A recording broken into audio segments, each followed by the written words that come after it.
In Asatru, we have faith in the Asir, but we also reach out to the spirits and value our connection to our ancestors.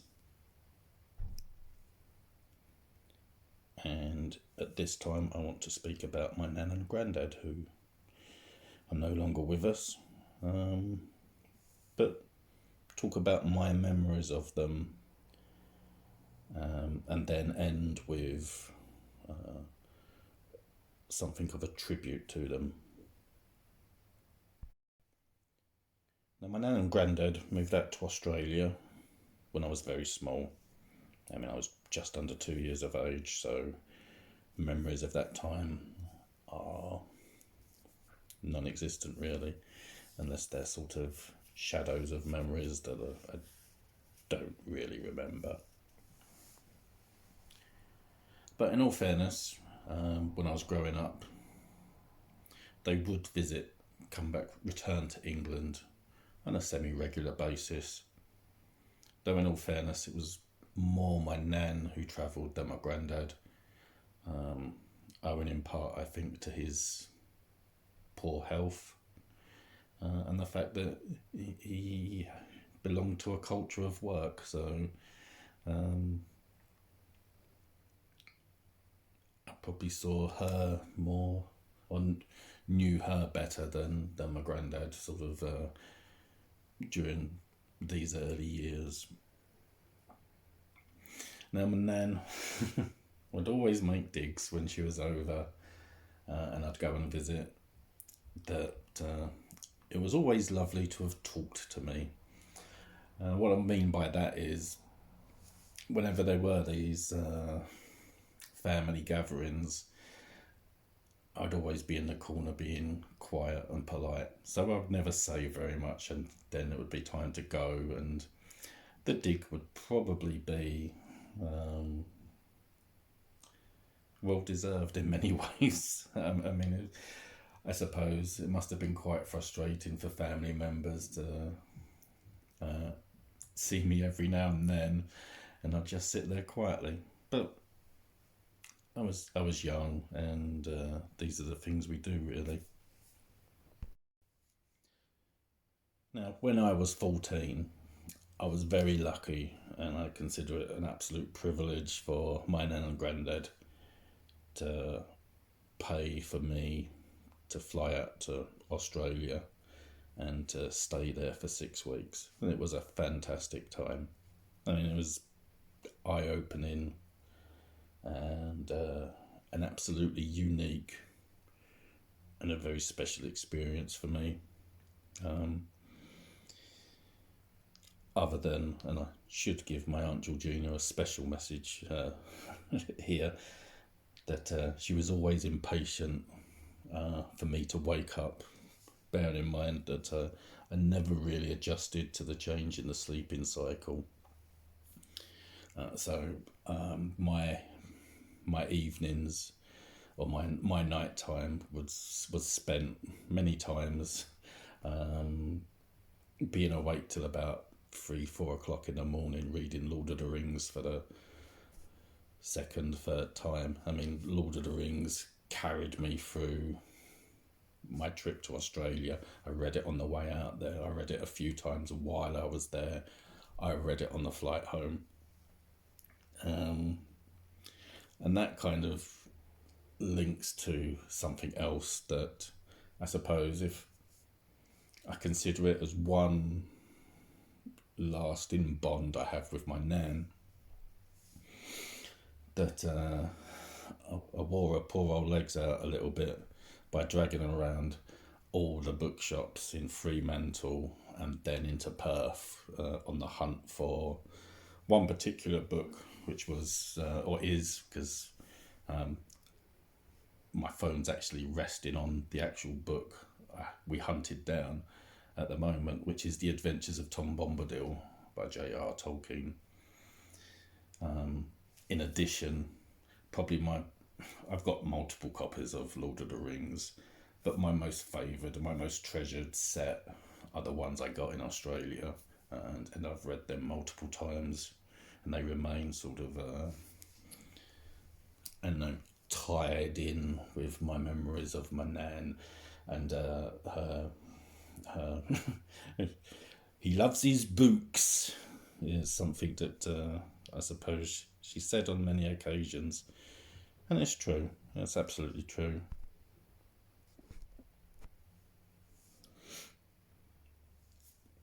That's a very treasured memory I've got, really. I've spent more time with my nan while I was in Australia.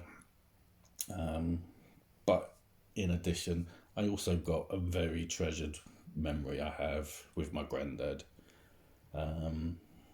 He took me fishing one day and we had quite a plain talk. I think it's just sort of, again, I was an awkward teenager, very quiet, and I can look back and say I was probably hard to communicate with, but that fishing trip, as it were, down to the bay,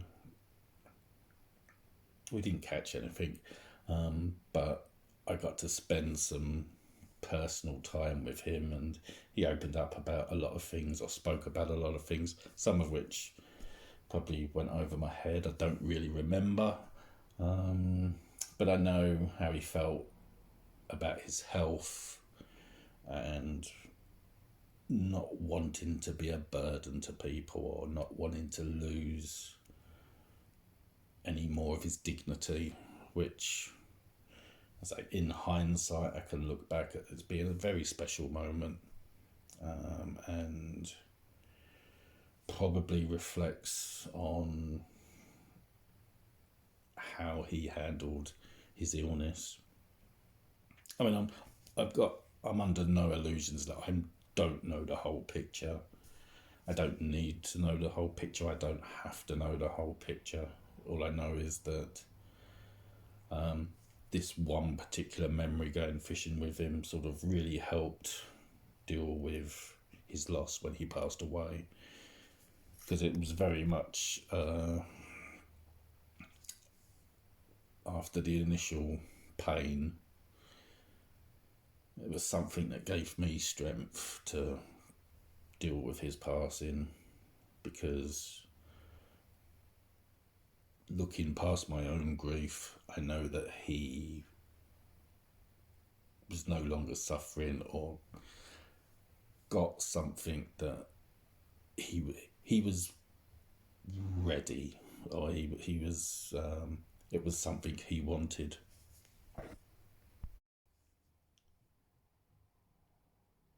Obviously, a period of time passed after the death of my granddad, where my nan was, I don't know, continuing with her life, and I'll always take it as I don't know, as to have special meaning.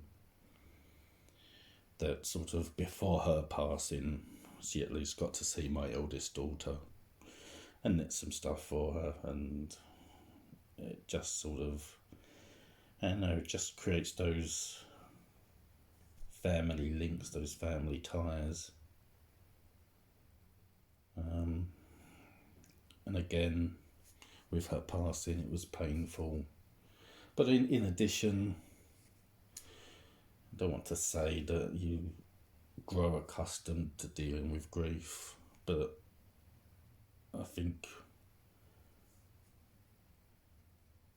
an experience has been that yes, there's grief, but there's also love, and you can get strength from valuing precious memories.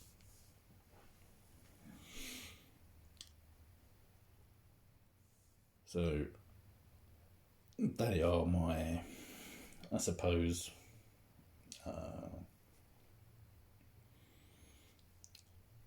memories of my grandparents. I mean, obviously they lived in Australia, so would never be been as close to them as if they'd lived in England, but they didn't, so that's by the by.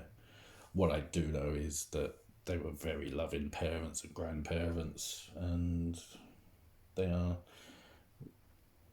very dearly missed.